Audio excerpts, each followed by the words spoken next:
അവന്മാരെ ഭക്ഷണ രാഷ്ട്രീയം കൊണ്ട് വന്നേക്കാം അവന്മാര് കേരളത്തിൽ. ഇത്രയും വെറുപ്പോട് കൂടിയിട്ട് ഒരു സിനിമ ചെയ്യാൻ പറ്റുമെന്നുണ്ടെങ്കിൽ, ഇത്രയും ദേഷ്യം നമ്മളോട് കാണിക്കാൻ പറ്റുന്നുണ്ടെങ്കിൽ ഭാവിയിൽ എന്തൊക്കെ ചെയ്യാൻ പറ്റും അവർക്ക് നമ്മുടെ മേത്ത്. മനസ്സിലായോ? ശ്രദ്ധിച്ച് കണ്ട് ജീവിച്ചോളാം. നമ്മൾ പ്രോപ്പർ ആയിട്ടുള്ള എഡ്യൂക്കേഷൻ എടുത്തോളാം. പൊളിറ്റിക്കൽ എഡ്യൂക്കേഷൻ ഇല്ലെങ്കിൽ നോക്കിയോ, ഇല്ലെങ്കിൽ കുമ്മര ആദ്യം അടിക്കാൻ പോണോ നമ്മളെ.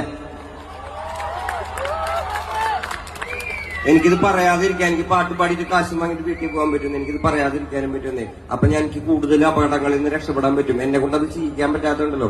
നിങ്ങളെല്ലാവരും എന്റെ സഹമനുഷ്യരാണെന്ന് എനിക്ക് കാണാൻ പറ്റുന്നതുകൊണ്ടും നിങ്ങൾക്ക് അത് കാണാൻ പറ്റുന്നതുകൊണ്ടാണ് ഞാൻ ഇവിടെ വന്ന് പെർഫോം ചെയ്യുന്നത്. നമ്മൾ ഒരുപാട് വർഷങ്ങളായിട്ട് ഒന്നായിട്ട് എല്ലാ പ്രശ്നങ്ങളെയും മാറ്റി നിർത്തിയിട്ട് നമ്മൾ ഒരുമിച്ച് രക്ഷപ്പെട്ടുകൊണ്ടിരിക്കുകയാണ്. പ്രകൃതി നമ്മളെ ഒരുപാട് തവണ പരിശോധിച്ചപ്പോഴും നമ്മളെല്ലാവരും ഒരുമിച്ച്. അന്ന് നമ്മളിതൊന്നും കണ്ടില്ല. കണ്ട മക്കളെ, നമ്മളൊരു സമാധാനമായിട്ട് ജീവിക്കാൻ നോക്കുമ്പോൾ ഇവന്മാര് ചെയ്യണ പണി കണ്ട. മര്യാദയ്ക്ക് സിനിമ കാണണമെങ്കിൽ ഒരു രാഷ്ട്രീയം കണ്ടോളാം നിങ്ങൾ. അവന്മാരെ ഭക്ഷണ രാഷ്ട്രീയം കൊണ്ട് വന്നേക്കാം അവന്മാര് കേരളത്തിൽ.